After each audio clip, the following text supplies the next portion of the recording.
చొక్కా మడతేసి బాబుకున్న కుర్చీలను కూడా మడిచి చీపుళ్లతో ఊడ్చి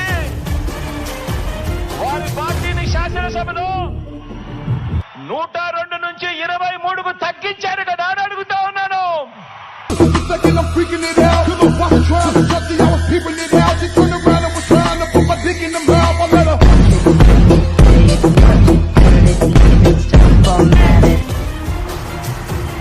చీపుళ్లతో ఊడ్చి